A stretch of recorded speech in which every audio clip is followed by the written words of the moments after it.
Your cat isn't taking your seat because they want it. They're taking it because they want you.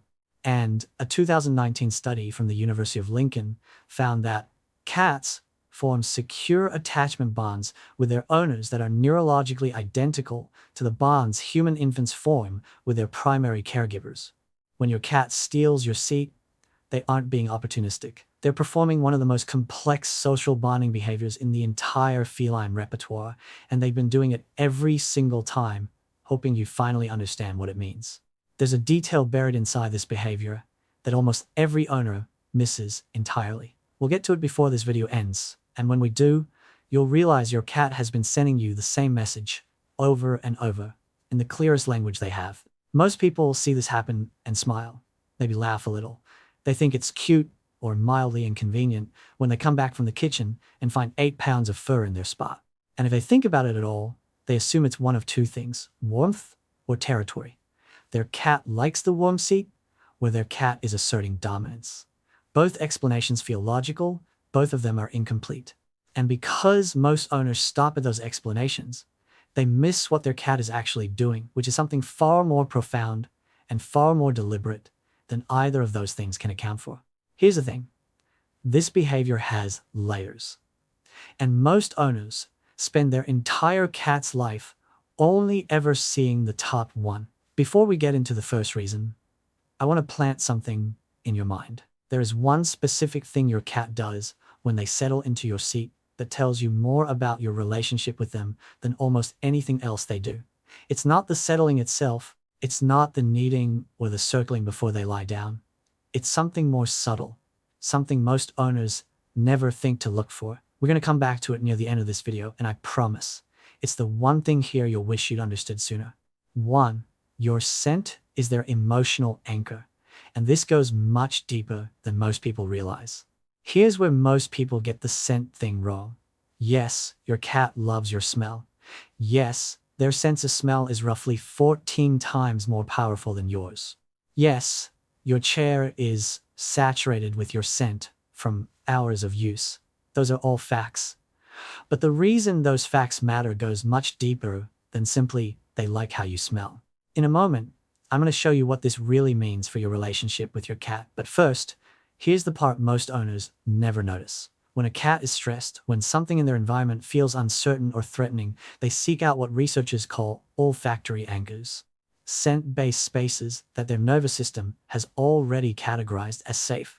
A 2022 study from the University of Bristol found that cats exposed to their owner's scent during mild stress showed significantly lower cortisol levels than cats given a neutral scent or no scent at all. Your scent doesn't just comfort your cat. It chemically regulates their stress response. It reaches into their autonomic nervous system and tells it, you are safe. You are not in danger. You can rest. Think about that for a second. Your chair isn't just a warm seat to your cat. It is a regulatory object, a place their entire physiology uses to come down from the low-level alertness that cats, even fully domestic cats, carry constantly because evolution hasn't fully released them from the idea that the world might be dangerous. To your cat, sinking into your seat isn't indulgence, it's relief. And here's what most owners miss entirely. This only works with you, not with a stranger's scent, not with a generic human smell. Researchers at Oregon State University confirm that cats show preferential attachment to specific individuals, meaning your cat's stress response is calibrated specifically to your scent, not to human scent in general. Your cat has spent years encoding your smell as a signal that means safety. Every time they curl into your seat, they're pressing themselves into the closest thing to you they have when you're not there. Most owners go their entire cat's life thinking the seat stealing is about the seat. The seat is almost irrelevant. It's just where you were. 2. Warmth seeking is an ancient survival language, and your cat is speaking it directly to you. This one seems simple on the surface. Your cat likes warmth. Your seat is warm. Cat gets in seat. Mystery solved. But here's what nobody tells you. The warmth explanation doesn't account for why your cat chooses your warm spot over every other available warm surface in the room.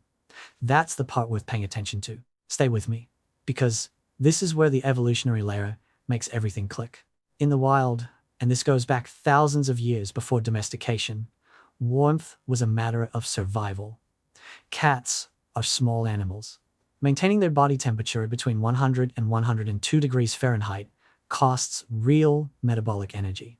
Seeking external warmth, sources sunlight, warm ground, the body heat of other animals, isn't laziness. It's biological efficiency. But here's the critical thing. In feral cat colonies, warmth sharing is not random. Cats share warmth with cats they trust. They press against individuals they've accepted into their inner circle. They don't curl up with strangers for warmth, even when warmth is available from a stranger. The thermal behavior and the social bonding behavior are the same behavior. So when your cat chooses the spot you just vacated warm, specifically because of your body, they aren't just finding the warmest available surface, they're finding warmth that came from you. And in the deep wiring of their brain, those two things, warmth from a trusted individual and safety, are neurologically indistinguishable. Even though your cat has never spent a day in the wild, that wiring is still there.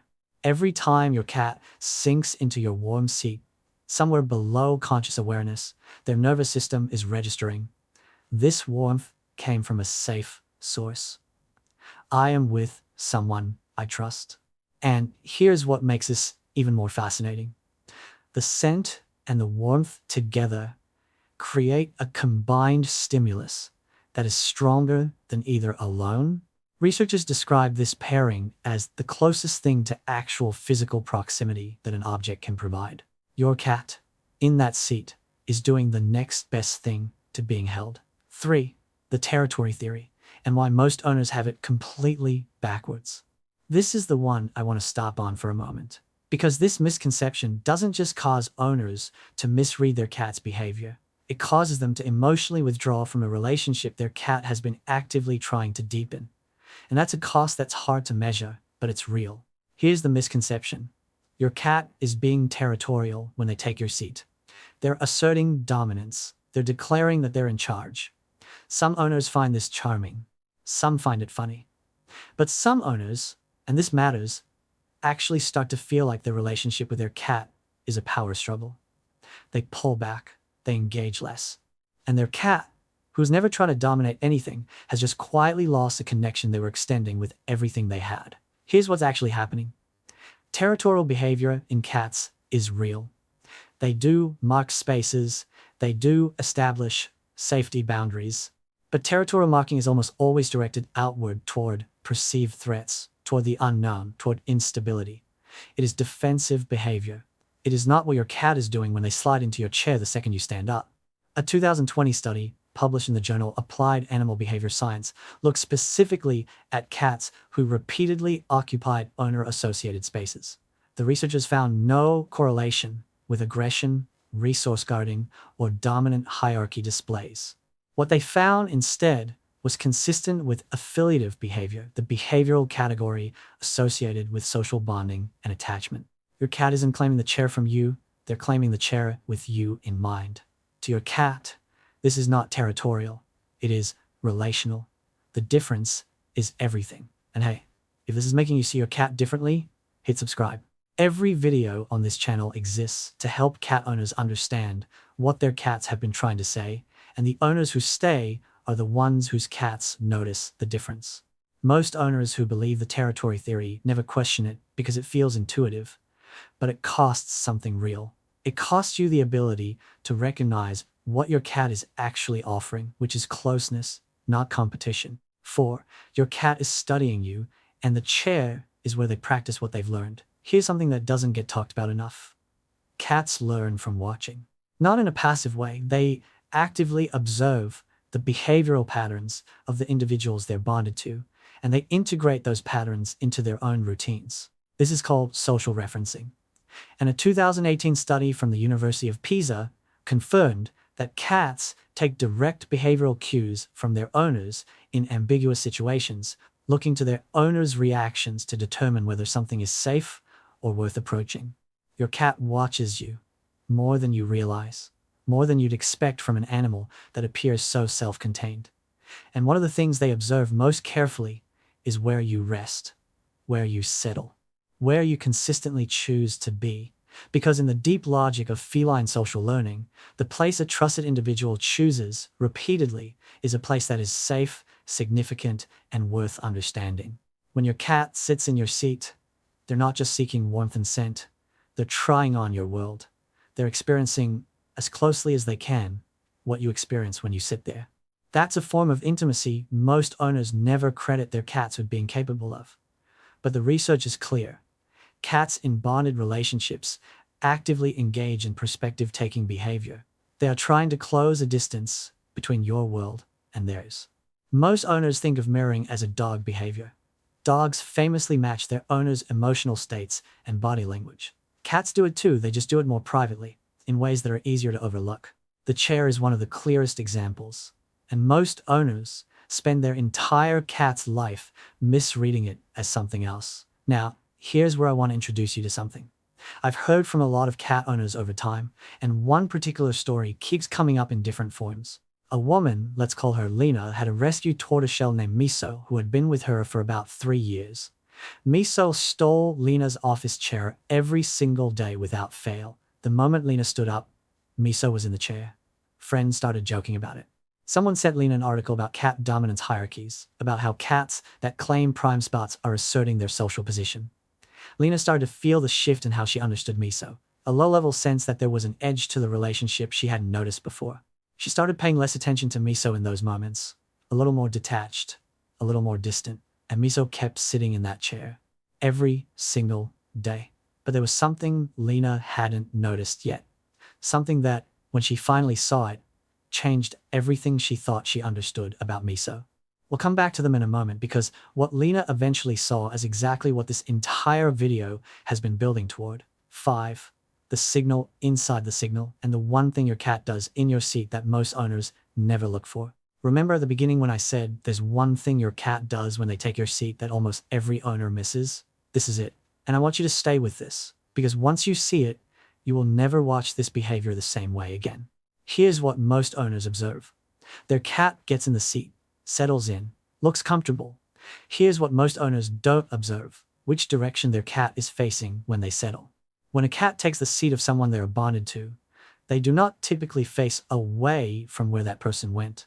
They face toward it, toward the door the person walked through, toward the kitchen, the hallway, the staircase, toward wherever you disappeared to. They sit in your seat and they watch for you to come back. Think about what that means in the full context of feline behavior. A cat sitting with their back to a space is relaxed, disengaged, done with it. A cat sitting facing a space is alert to it. They are monitoring it. They are waiting for it to change. Your cat is not taking your seat to replace you. They are taking your seat to hold the position, to be the first one to see you when you return. In the wild, and this goes back to the core of feline social structure, this is sentinel behavior. Among bonded cats in a colony, the individual who stays alert at the approach while others rest is performing a trust behavior. They are not the dominant cat claiming the best spot. They are the bonded cat choosing to be exposed so that the others don't have to be. Your cat, sitting in your chair, facing the door, has given up the concealment that every feline instinct tells them to maintain. They are visible, they are exposed, they are doing it anyway, because you are worth being visible for. A 2021 behavioral study from the University of Veterinary Medicine in Vienna found that cats with secure owner attachments showed increased vigilance behavior defined as alert, directed attention toward owner-associated access points during owner absence. They weren't being territorial, they were keeping watch, they were waiting. Here's what that cost them in evolutionary terms. A cat in an open, visible position is a vulnerable cat. The entire design of their body, the low silhouette, the coloring, the retractable claws kept ready, is optimized for concealment and quick retreat. When your cat sits fully upright in your prominent chair, facing the room, watching the door, they have reduced their ability to disappear instantly. They are choosing exposure. That is not a neutral choice. That is a deliberate one. To your cat, that chair isn't a throne, it's a post, and they're holding it for you. This is where Lena finally saw it. One evening, she'd been out for almost 2 hours. When she walked through the front door, Miso was in the chair, had apparently been there the whole time. And Miso was facing the door, exactly aligned with the entrance. The moment Lena walked in, Miso made a small sound, not a demanding meow, not an irritated chirp, nothing that sounded like a cat who'd claim victory over something. It was quieter than that, something almost like an exhale. Miso hadn't been claiming the chair. Miso had been keeping watch over the space Lena had left behind, waiting for Lena to fill it again. Lena sat down on the floor, right there at the entrance. Miso climbed out of the chair, walked over, and settled into her lap, and stayed there for a long time. Lena told me later that she felt something shift, like she'd been reading a letter in the wrong language for years, and had finally found the translation. The distance she'd created between herself and Miso, all those weeks of detachment based on the dominance theory, it collapsed in that moment. Because the story was never about dominance. It was never about territory. It was about a small animal who had been watching the door for her every day, from the closest thing to her presence they could find. Your cat takes your seat because you are the center of their world, not because you own the warmest chair, not because they're managing a social hierarchy in your living room. Because the space where you were is the space closest to you. Because your warmth and your scent and your chosen spot are the coordinates of you in their mind. And when you leave, they go to those coordinates. They settle into the closest available version of your presence. They face the direction you disappeared in, and they wait. That is not opportunism. That is not instinct in the cold, mechanical sense of that word. That is devotion, expressed in the only language your cat has ever had. So the next time you come back to find a small, warm body already occupying your seat, don't reach for the explanation that costs you the least emotionally. Reach for the one that costs you a moment of stillness. Look at which direction they're facing. Notice whether they looked up the instant you walked in. Notice whether that look is soft or alert or something in between that you've never quite had a name for before. They've been watching for you every single time.